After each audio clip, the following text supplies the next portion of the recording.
और अब आगे बढ़ते हैं और रुख करते हैं महाराष्ट्र का, जहां जीत के बाद यही तय नहीं हो पा रहा है कि आखिर मुख्यमंत्री कौन बने।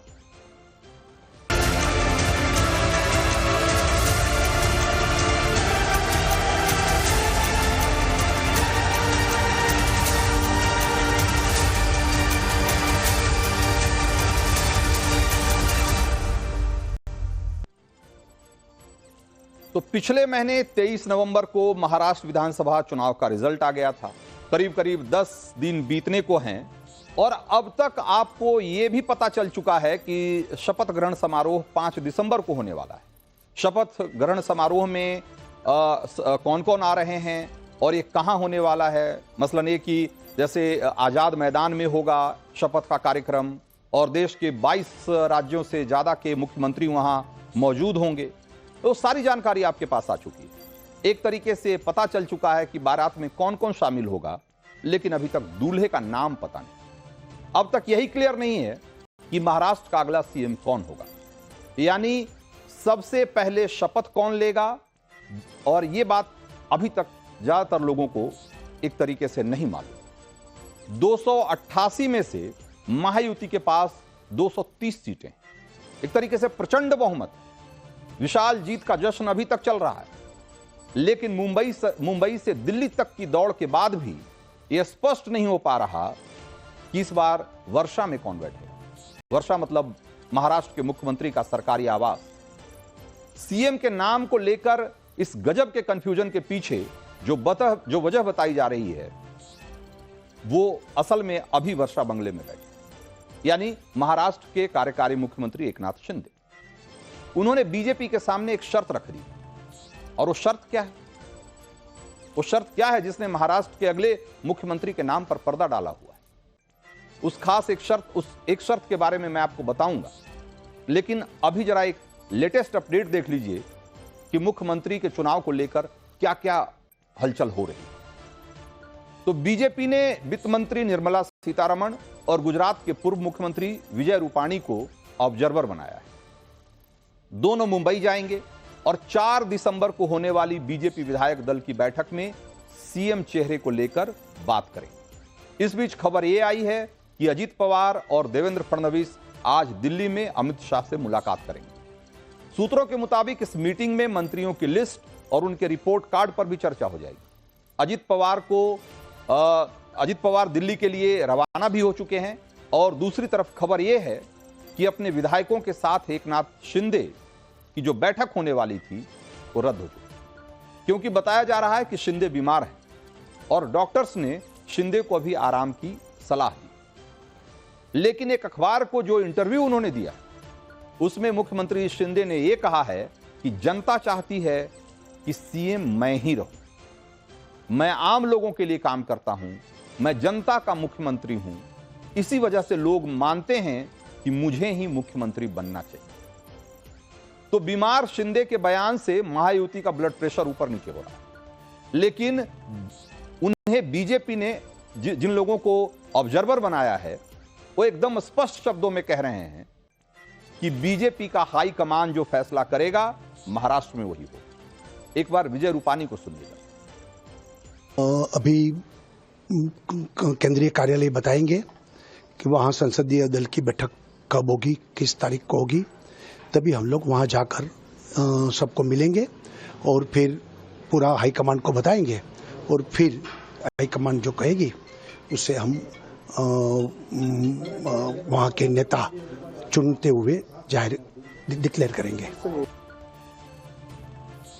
तो अजित पवार दिल्ली आ रहे हैं और बीजेपी के नेता मुंबई आ रहे हैं। इस बीच कोई अपने गांव में आराम फरमा रहा है, और वो कौन है? वो है एकनाथ शिंदे।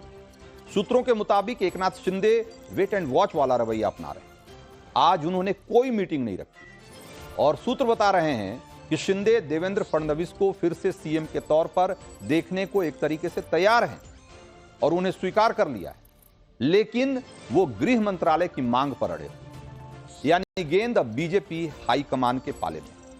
मोदी शाह को तय करना है कि महाराष्ट्र में गृह विभाग एकनाथ शिंदे की पार्टी को दिया जाएगा या नहीं।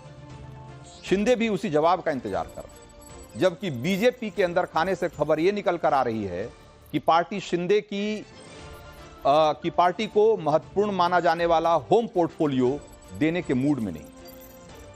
महाराष्ट्र के हालात पर मोदी शाह की लगातार नजर बनी हुई है और आज भी संसद भवन में प्रधानमंत्री नरेंद्र मोदी और गृह मंत्री अमित शाह की बैठक हुई और इस बैठक में भी नड्डा मौजूद थे।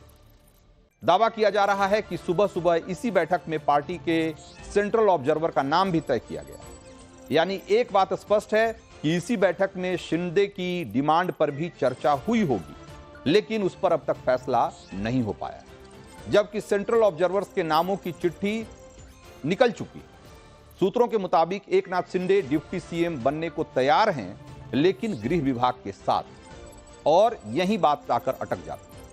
सूत्र बता रहे हैं कि शिंदे स्पीकर का भी पोस्ट अपनी पार्टी के लिए मांग रहे हैं, जबकि बीजेपी ये पोस्ट भी शिंदे को नहीं देना चाहती। यानी एक तरीके से अभी जबरदस्त खींचतान चल रही है। और इस बीच एकनाथ शिंदे के सांसद जो बेटे हैं श्रीकांत शिंदे, उनका सोशल मीडिया पर एक पोस्ट आ गया जिसमें उन्होंने लिखा है, ये जो मैसेज है वो एक तरीके से उसके कई अर्थ लगाए जा रहे हैं। श्रीकांत शिंदे लिखते हैं कि वो न तो राज्य और ना ही केंद्र कहीं भी मंत्री बनने को इच्छुक नहीं है। सियासी गलियारों में चर्चा ये है कि ये बात वो खुद के लिए कह रहे हैं या अपने पापा के लिए, ये कंफर्म नहीं है, ये नहीं कहा जा सकता, ये अभी समझना मुश्किल है।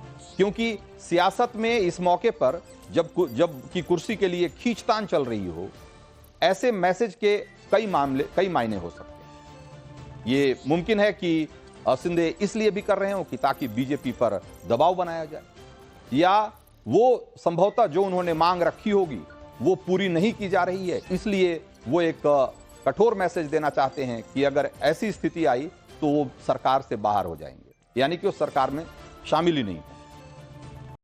तो राजनीति में हर दांव तभी कारगर होता है जब आपके पास आंकड़े होते हैं, और आपकी सुनी और तभी जाती है जब आपके पास उतने नंबर हों कि आपको सुना जाए।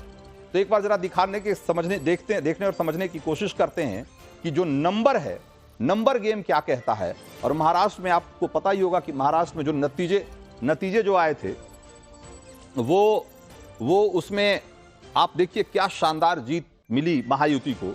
288 में 230 सीटें मिली, प्रचंड बहुमत मिला। बीजेपी को अपने बूते 132 सीटें, शिवसेना को 57, एनसीपी को 41। इतनी शानदार जीत, और उसके बावजूद तय नहीं हो पा रहा कि सरकार कैसे बने। अब आप देखिए कि अब दूसरी तरफ महाविकास आघाड़ी के पास अगर देखा जाए तो उनके हाथ कमोबेश खाली ही हैं। कांग्रेस को 16, शिवसेना के 20 और एनसीपी के 10। अब मान लिया कि अभी जिस तरह की खींचतान चल रही है और जो जूनियर शिंदे हैं जिस तरह का माहौल बनाने की कोशिश कर रहे हैं, पैगाम देने की कोशिश कर रहे हैं कि हमें कोई मंत्री पद नहीं चाहिए, यानी कि इसको इस तरीके से मान लिया जाए कि वो सरकार में शामिल नहीं होते हैं, तो क्या हो जाएगा, क्या हो सकता है, जरा एक बार दिखाइए। तो उस स्थिति में महायुति 173 सीट पर आ जाएगी। 173 सीट बहुत जो बहुमत के आंकड़े से ठीक ठाक ज्यादा है। आप देखिए सीटें आपको 145 सीट चाहिए और आपके पास ऑलरेडी 173 है, क्योंकि बीजेपी और एनसीपी यही दोनों मिलाकर सरकार बनाने के लिए काफी है। तो ऐसे में बाहर रहकर शिंदे कुछ हासिल नहीं कर पाएंगे। अगर एक मिनट के लिए मान लीजिए कि अगर शिंदे और एनसीपी दोनों आपस में मिल जाते हैं और दोनों कहते हैं कि नहीं हम कुछ और ऑप्शन तलाशते हैं, तो महायुति के पास 132 और अन्य जो 12 हैं वो एक तरीके से किंग मेकर की भूमिका में आ जाएंगे। और आप देखिए ये क्या होगा उसमें, उस स्थिति में इधर जो है 100 महाविकास आघाड़ी 144 के आंकड़े पे आ जाएगी अगर आप इनको देखिए तो।